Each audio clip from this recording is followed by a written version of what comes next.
سيدنا ومولانا محمد وآله وإطرته بعداد كل ملوك الله. اللہ من الشیطان الرجیم. بسم اللہ الرحمن الرحیم. الصلاۃ والسلام علیک یا رسول اللہ. الصلاۃ والسلام علیک یا حبیب اللہ. اغثنا یا رسول اللہ. اغثنا یا حبیب اللہ. مدد کن یا رسول اللہ. مدد کن یا حبیب اللہ. میرے دوستو، ہم سلسلہ وار بات کر رہے ہیں کلمہ طیبہ سے حفاظت پہ. تو میرے دوستو، اس سے پہلے ہم جن اعمال پر گفتگو کر چکے ہیں اور میں آپ کو ان اعمال کی اجازت دے چکا ہوں، وہ ہے گھر کی حفاظت، گاڑی سواری کی حفاظت، اولاد کی حفاظت، اپنی حفاظت، مال کی حفاظت اور ایمان کی حفاظت کے بارے میں اعمال. یہ تمام اعمال آپ کو پہلے ویڈیوز میں بتائے جا چکے ہیں. جو میرا دوست، میرا بھائی ابھی تک ان سے آگاہ نہیں ہے، جس نے یہ ویڈیو مس ہو گئی ہے، تو وہ دوبارہ روحانیت چینل پہ جا کے یہ ویڈیوز دیکھ کر یہ اعمال حاصل کر سکتا ہے. میرے دوستو، آج ہم جس عمل پر بات کریں گے وہ ہے عذاب قبر سے بچنے کے لیے کون سے اعمال کیے جائیں. عذاب قبر سے بچنے کے لیے کون سے اعمال کیے جائیں. تو میرے دوستو، اللہ کو راضی کیا جائے، صرف اللہ وحدہ ولا شریک کی عبادت کی جائے، اللہ کو وحدہ ولا شریک مانا جائے، محمد صلی اللہ علیہ وآلہ وسلم خاتم النبیین رحمت للعالمین کی اطاعت کی جائے اور اسلام کے ارکان پر عمل کیا جائے. اسلام کے بنیادی ارکان پر عمل کیا جائے تاکہ عذاب قبر، عذاب حشر اور عذاب میزان سے بچا جا سکے. اللہ وحدہ ولا شریک ہے، وہ رب العالمین ہے، وہ معاف کرنے پر قادر ہے، وہ ستار العیوب ہے، وہ معاف کرنے والا رب ہے.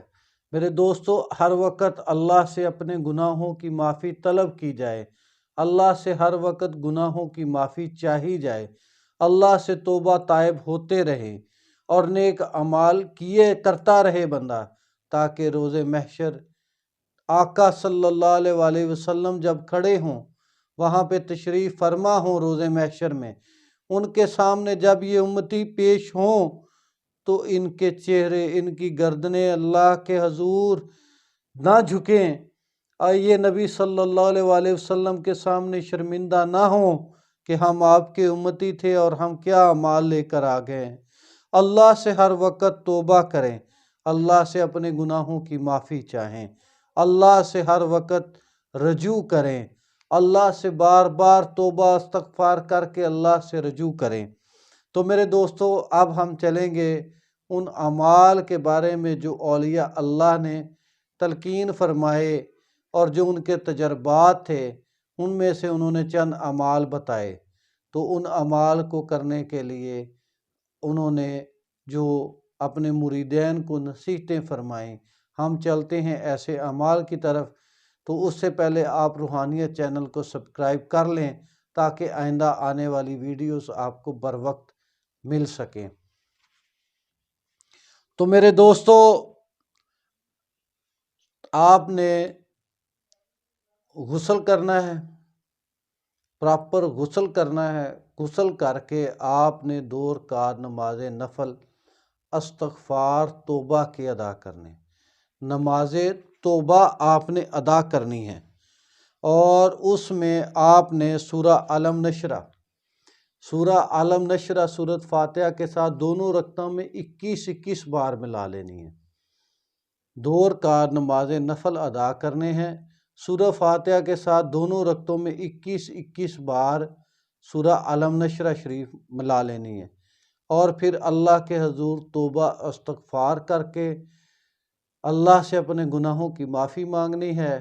اور ہم یہ معافی مانگیں گے اللہ سے کہ جو خطائیں، جو گناہ ہم سے ہو گئے وہ ہمیں معاف کر دے.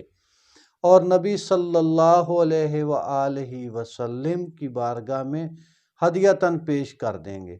یہ تحفۃً 2 نفل نبی صلی اللہ علیہ وسلم کی بارگاہ میں پیش کر دیں گے، اور اس کے بعد 41 بار درود ابراہیمی پڑھیں گے، 41 بار درود ابراہیمی پڑھیں گے، اور اس کے بعد کلمہ طیبہ پڑھنا شروع ہو جائیں گے۔ لا الہ الا اللہ، لا الہ الا اللہ، لا الہ الا اللہ، لا الہ الا اللہ، لا الہ الا اللہ، محمد الرسول اللہ صلی اللہ علیہ وآلہ وسلم۔ میرے دوستو، ہم یہ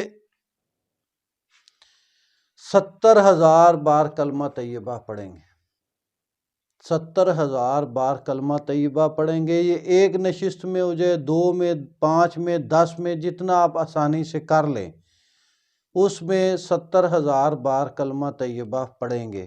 اور اس کے بعد آپ جب بھی روزانہ یہ عمل شروع کریں گے، 2، 4، 10 دن میں آپ جب کریں گے، 41 بار درود ابراہیمی اول اور 41 بار آخر میں پڑھیں گے، اور باقی کاؤنٹ کرتے جائیں گے کہ کتنا کلمہ طیبہ ہو گیا۔ جب 70,000 کلمہ طیبہ پورا ہو جائے تو سجدے میں جا کے اللہ کے حضور آپ نے یہ دعا کرنی ہے کہ یا رب العالمین، یا مالک یوم الدین، یا رحمان، یا رحیم اللہ، میں یہ 70,000 بار کلمہ طیبہ پڑھ کر تیری بارگاہ میں امانت رکھتا ہوں۔ میرے اللہ، تو ہی سب سے بڑا امانت دار ہے۔ اللہ، تو میرے اس کلمے کو اپنے پاس امانت رکھ، اور جب میں قبر میں جاؤں،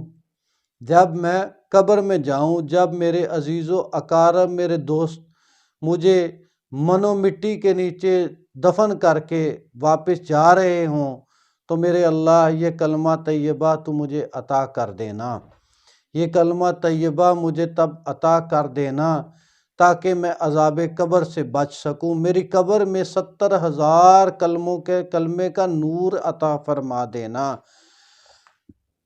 اللہ کریم سب سے بڑا امانت دار ہے۔ اللہ امانتوں کی حفاظت کرنے والا اور امانتیں لوٹانے والا رب العالمین ہے۔ میرے دوستو، جب ہم یہ عمل کر کے اللہ کی بارگاہ میں امانتاً رکھ دیں گے تو اللہ کریم سچا رب ہے، وہی رحمان و رحیم ہے۔ وہ قبر میں جب ہم تنہا لیٹے ہوں گے اور منکر نکیر آئیں گے، تب اللہ کریم ہمیں یہ کلمہ طیبہ لوٹا دیں گے، تو میرے دوستو قبر نور علی نور ہو جائے گی۔ قبر میں جنت کی طرف سے دروازے کھول دیے جائیں گے۔ قبر میں جب کلمے کا نور آئے گا تو قبر تا حد نگاہ وسیع ہو جائے گی۔ میرے دوستو، یہ عمل ضرور کریں، یہ لازم پکڑ لیں کلمہ طیبہ کو، اور اللہ کے حضور امانتاً جمع کروا لیں، تاکہ جب ہم قبر میں جائیں تو یہ کلمہ ہمیں عذاب قبر سے بچا لے۔ تو میرے دوستو، میری دعا ہے کہ اللہ کریم ہم سب کو کلمہ طیبہ کے فیض و برکات عطا فرمائے، اور ہمیں ایسے اعمال کرنے کی توفیق عطا فرمائے جس سے ہماری دنیا، قبر اور حشر روشن ہو جائے، اور نبی صلی اللہ علیہ وآلہ وسلم کے سامنے ہم شرمندگی سے بچ سکیں۔ آمین ثم آمین۔ السلام علیکم ورحمۃ اللہ وبرکاتہ۔ سیدنا و مولانا محمد و آلہ و اطرتہ بعداد کل ملوم اللہ۔